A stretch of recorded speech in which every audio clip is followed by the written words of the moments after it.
Good evening, welcome to Grandma's Handbag. Thanks for joining me, and we are in tonight for a subscriber entry. Matt Hayes, 250 subscribers contest. Cheers to you, Matt Hayes. The fanfare's here for you. As you saw there, the drinks are ready. I've got your drink poured. That means it's a subscriber contest.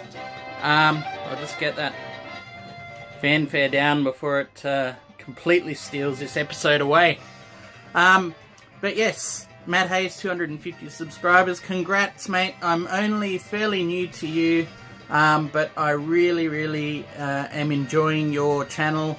The diversity and of what you do is pretty inspiring, I have to say. You know, like, you don't discriminate on CD, on 8-track or tape or vinyl. It's all a journey. So I really appreciate that, and certainly raise this glass and this drink to you.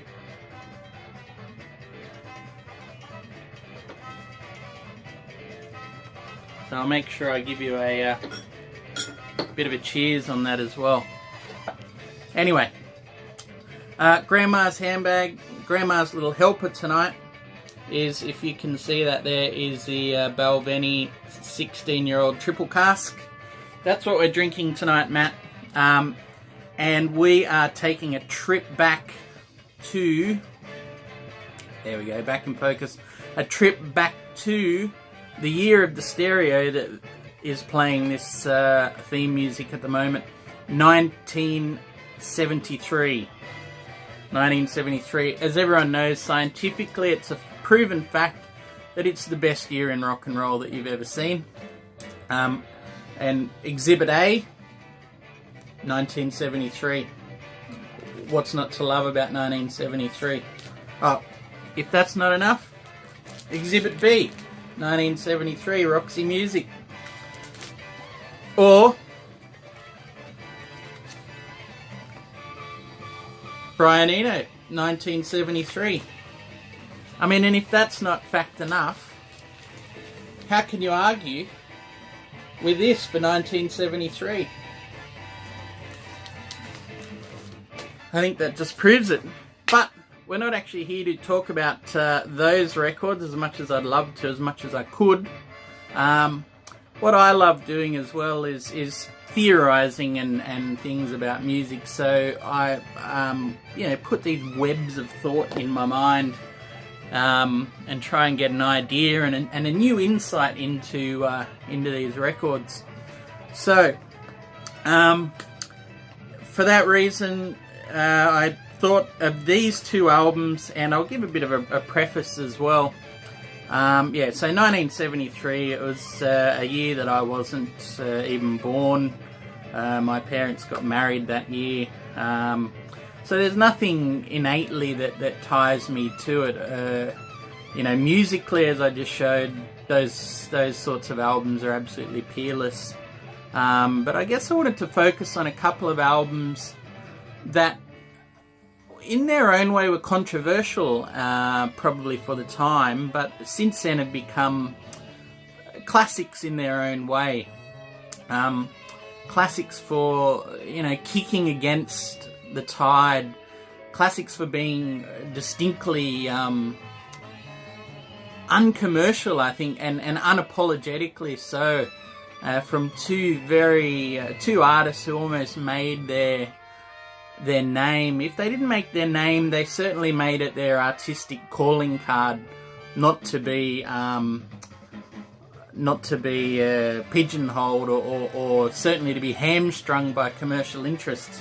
So what I've got, and I'll do this first by introducing the albums that they weren't. And what I mean by that is, I'll be introducing the albums that came a year earlier, 1972, and why they led up to the album that they did. So the first spoiler, we have Lou Reed, Transformer.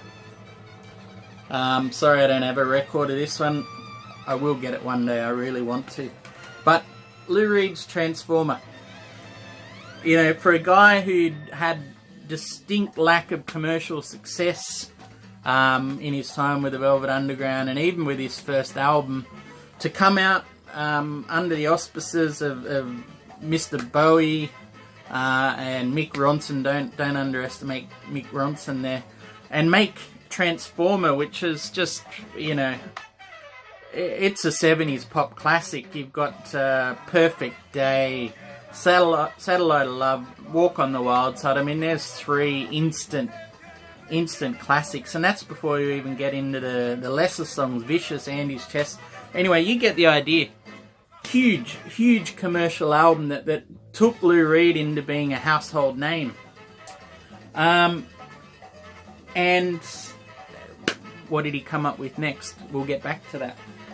The other one I want to show to you, 1972 first, Neil Young, Harvest. There's the second spoiler. So, again, Neil Young, Harvest, huge commercial success. Heart of Gold is on every FM station in anywhere that's anywhere, you know, and everyone is just clamoring for a repeat of, you know, the success, the easy listening, good smooth times of Harvest. And what comes out instead? Time Fades Away. Yep. The classic beginnings of what we would know to be, I guess, Neil Young's, artistic high-mindedness, his orneriness, his, unshakable belief in self that he was on his own path and journey. You know, he made this music because he had to, not because he wanted to. I think that's a good way to put it. So, this album, classic for being, almost a commercial suicide in a way. If you think about it, this album had no real precedence outside of some live songs. Nothing had been released before on a studio album, and Neil brings out a full live album of unknown tracks on a tour when he's supposed to be pretty much playing the hits that he's known for of Harvest. So this, an incredible album, just for the complete Q-isms that he's throwing out there, and you know, it's unabashed, unapologetic, and brilliant for all of that. You know, the title track, you got Journey Through the Past and Love in Mind, two softer songs that had been around in a live context, but they come out on here. You've got the bridge, which he, took almost as a an anthem for later on, for his charity work at least. Anyway, the tracks like Last Dance, incredible stuff. What a way to finish this album. Don't Be Denied, to me, it's just classic Neil Young. It's Neil when he's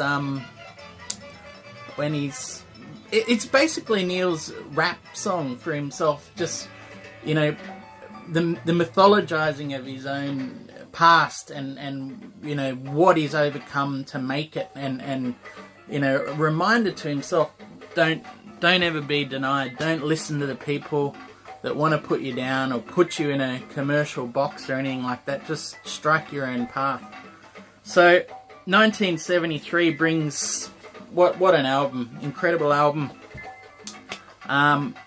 You know, and it's really interesting that I think it's his first time that 1973 has become, you know, there's probably an awareness after some early 70s albums like Harvest or you know, Transformer or Led Zeppelin or Pink Floyd coming onto the scene, that rock music had gone from being this sort of sideline FM thing to becoming incredibly mainstream and a preeminent art form for the people, where there's a lot of money you could make on it. So for Neil to come and put that out is just a big statement. And I think for the same reason, this one, now you saw the spoiler there before with Transformer, so you know what's coming, and it's Lou Reed's Berlin. And now look, I don't know in what universe this album could have been considered commercial. Maybe Lou did think it in his heart of hearts that it would just be received. Maybe he was getting his chops in early. An early trick for Metal Machine music, in that just uncompromising again. You know, I make it because I have to, not because I want to put an album like this out. And you know, it's beautiful, but geez, if it's not one of the bleakest albums you've ever heard, then I don't really want to hear what you're going to put up in comparison to that. But that said, it's a beautiful album. Side 1 is almost frivolous, I think, in a way. You've got the title track, Lady Day, Men of Good Fortune, Caroline Says, Part 1. It sort of starts to take a bit of a turn around at How Do You Think It Feels and Oh Jim. But then, of course, you've got side 2, which just starts to go right down. Caroline Says, Part 2, and The Kids. I mean, just an awful, beautiful but awful conceit. I mean, I heard, I don't know if it's true, but I heard that Bob Ezrin, the producer on this, they actually got someone's kids in, I can't remember whose now exactly, and told them that their mum had died, and recorded the kids' reactions to that, which is just that awful, you know, just it's hard not to be moved, you know, this screaming and piercing wails of the kids on there, you know. And then of course you've got the bed, which is just